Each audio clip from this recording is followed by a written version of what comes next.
All right. Hello, everyone, and welcome to the show. This show is all about the digital nomad lifestyle coupled with family topics. We'll also cover other lifestyle optimization strategies for good measure. Follow these tips and tactics to design a life with more freedom, excitement, and greater joy. Subscribe here for interviews with digital nomad families, entrepreneurs who might still be contemplating to have their own family one day, families who are on a gap year, and many more. And welcome, Omar. Today, my guest is Omar Mo. Thanks for taking your time and being on the show. Thank you very much for having me. Yeah, sure. Omar, you don't have a family. You're not even planning on having one right now. What are you doing on my show? I don't know. You were on mine, and I felt like I needed to return the favor as well. Plus, I love collaborations, and I think you're a really awesome human being. So I wanted Okay, to come well, on. thank you. And it doesn't matter because we like to cover in this show, like I just initially said, every different angle of this digital nomad lifestyle. And maybe you can give us a little bit of your background, and then we'll tap into your perspective on, yeah, family matters and the digital lifestyle and so on. So, who are you? Sure. Please introduce yourself All to right. us. So, like Julia said here, I don't have a family. Although I have worked with kids for about 4 years now, Oh, wow. tutoring, teaching, all sorts of stuff, and I have no idea why kids tend to like me, but they do. It always throws people off, including definitely myself. But my name's Omar. I was a digital nomad for about 3 years, and I'm taking a hiatus currently because of coronavirus. So I'm taking this time to build up something. I have my own podcast, the Nomadic Executive, which Julia has been on. And yeah, I love travel and I love creating online businesses. And I'm really good at helping people brand themselves, marketing funnels, and I run an agency for both TikTok and podcasts now. Okay, So, yeah. So cool. yeah, that's me. That's you. Wonderful. And well, initially you said you could hop on the show and maybe give some tips how families Yeah, or parents could lay out their businesses in order to, make this definitely. lifestyle sustainable. So let's tap into that a little bit. Right. So I think as a family, one that travels, especially if you're being nomadic or even if you have any sort of online business, I think you should leverage the fact that you're in a family to 100%. Like, don't hide that because number one, it's the realest thing. Number two, people are going to be able to connect to that. For example, there's this guy that I watched for quite some time. His name's Pat Flynn. What he does, you may or may not have heard of him. Maybe some of your audience has. A lot of the stuff that I learned was from Pat Flynn back like 3, 4 years ago. This guy, his entire spiel is that he's a family man. And back in 2008, when the recession hit, he created an online business from scratch because he wanted to provide for his family. And that's been his entire thing from the beginning. 10 years later, he has over 300,000 followers on YouTube. He makes multi millions, like 50, $60 million a year. Absolutely rich, all leverage from his main audience, who are people that connect to him for the fact that he's a family man and Okay. he went through that struggle and that he wanted to provide for his family. So if you're running an online business, the way you should do any sort of personal branding as a family, whether you're parents and you have kids, is as a family, in my opinion. So when you come out and you create content, maybe you have your kids on the show, maybe you have your wife come on the show and you both run things together. One, it brings your family closer, just like any sort of activity that you do with your family is going to naturally bring your family closer. I see it all the time with families. I've done my own personal coaching with families and parents and moms and dads, and I've told them always do things together to become closer. And that applies to both couples and relationships and marriages and families. So if you do that, one positive is that you come closer as a family, but the other positive is that other people are going to be able to relate to you. They're going to be able to connect to you. And if you leverage that, you really go down and maybe you even come up with like this family name. Like, for example, there's this family that I know that lived in Australia, and they had an Instagram that said, like, I think it was the flute family, Mhm. and their entire Instagram was just pictures of like them and their 7 kids chilling Wow. on the beach, going to the park, working online. Each one of their kids have this little story. Everyone knows all their family members. Everyone's watching them. It's almost like reality TV, but watching a family. Like back in the 1990s, you had Full House, and now you have Instagram with like 7 or 8 different families. You know what I mean? So really, really leverage that. And I think if you're fortunate enough to have your own family, I think that's the best way to really go about branding yourself. Yeah, absolutely. I like that. And I think this is a big learning that we've all made, those who have been working with social media. I think the key to success here is really authenticity. And if the more you can expose yourself and share your personal story, your life, that is when you really connect, because no one really likes the BS when you just say a little bit about yourself and then the work thing that you want to get out there.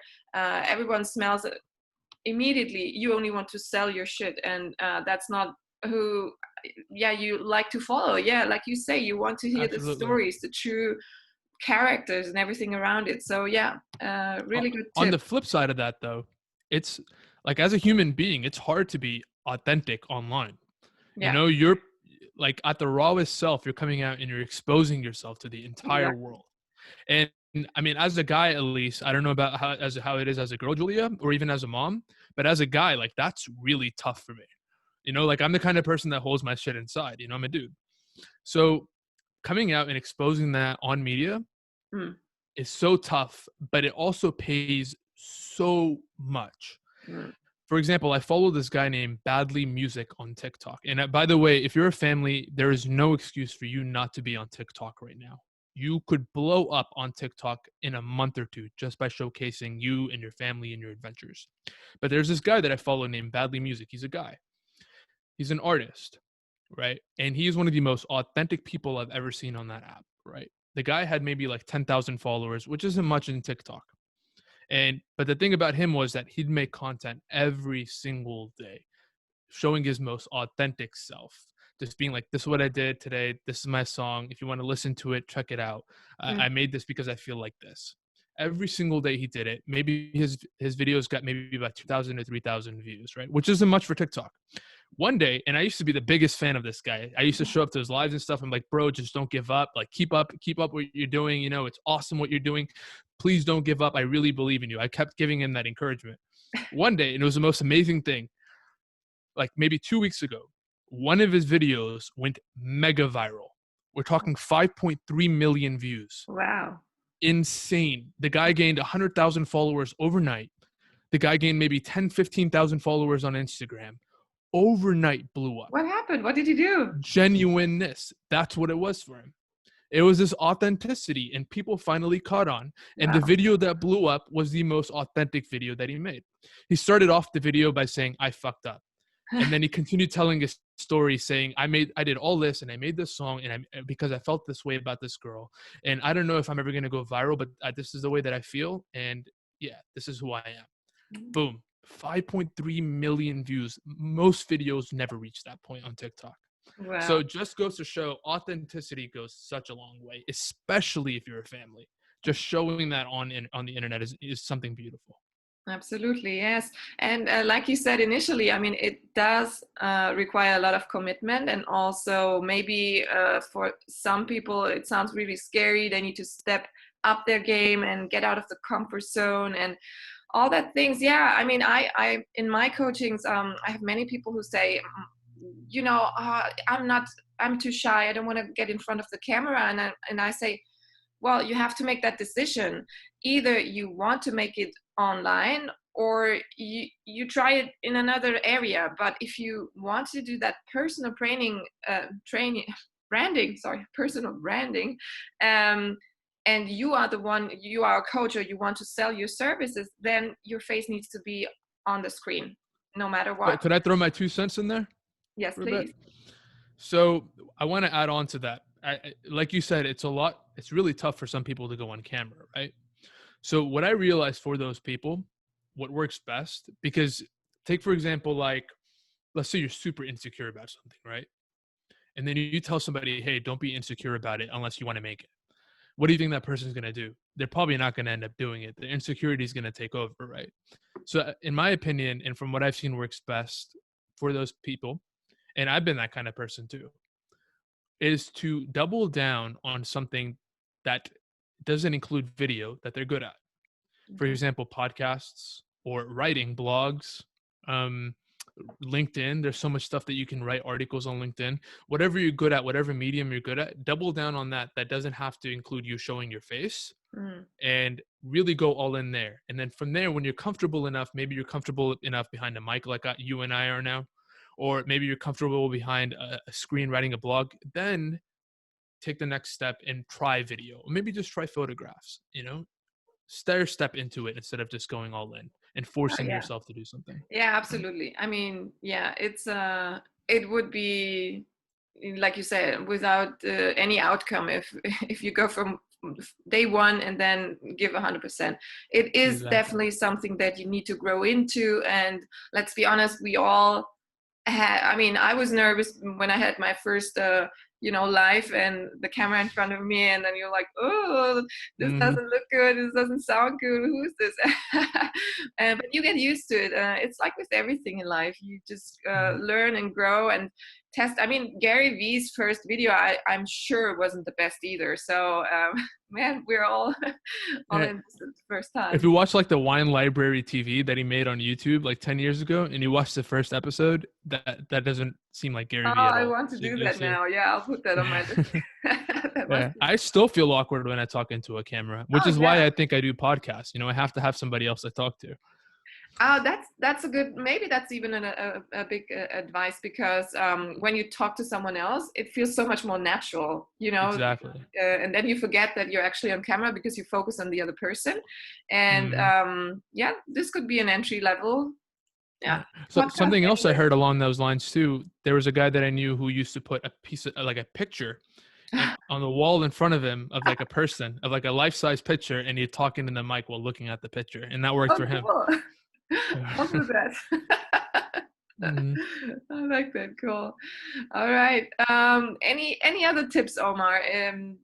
What you can, if someone's already in their or having their online business, but it doesn't really go the way they want to scale it.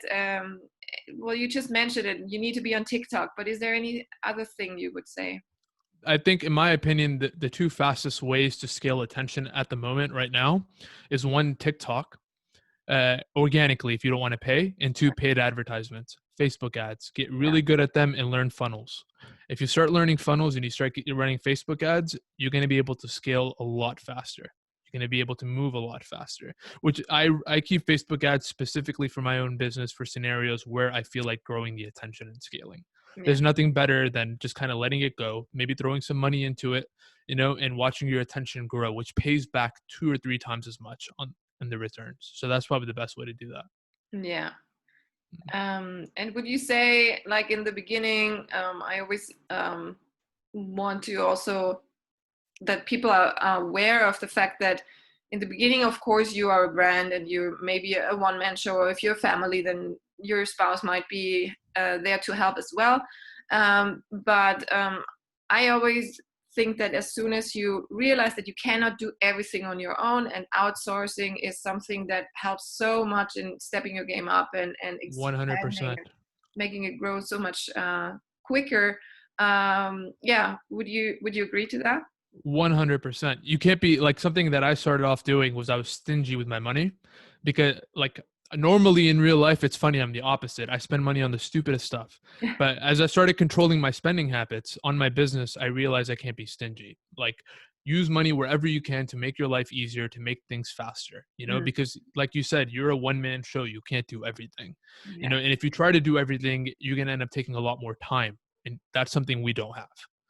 You know what I mean? Time plus, I think also the result show because you're not good at everything. I mean, if you're good at Exactly. writing, you might not be as good in designing your graphics, and you might not be as technical, versatile. And then, yeah, you definitely. I feel like when I started sourcing out, yeah, I definitely noticed. Well, of course, you have a lot more time to focus on the real things to get in more business, because that's what you should be focusing on, right? What I think is good though, as like for outsourcing, is to know at least a little bit about everything. You Yeah, might yeah. not have to be good at it, but to know. And that includes, for me at least, even website development. So what I ended up using was a platform called Webflow, which doesn't, you don't have to code for the website. Hmm. And I know enough about making like simple websites just from like when I was younger that I can use that, right? I Yeah, don't have to know any code to use that, but I know how to use it. So if I was to hire a developer to make a website quick, I tell them to make it on Webflow so that I don't have to rely on them in the future to make updates and all this, because that's how they suck you in. So you want to be smart with your money, but you don't want to be stingy, yeah. and you want to know a little bit about everything so you know you're spending your money wisely. Absolutely. Yeah, cool. Awesome tips, Omar. And Mm. well, the time is already running out. Unfortunately, we could go on like this, but maybe we do a part two in the future. Maybe when you are thinking about getting a family yourself, maybe not so It might far. be 10 years from now. You never know. We'll see. But yeah, it was awesome having you on the show. Thanks for sharing your tips and advice and taking your Mm. time. Hope Thanks you for had having fun. me on, Julia. Yeah, and thanks for listening, everyone out there. And I hope you could get something out of this episode, and you're now more motivated to start your own online business, or if you're already in it, scale it and take it to the next level. This is it for today. Have a wonderful day, everyone, and stay tuned for the next episode. Thanks for watching and listening. Bye bye.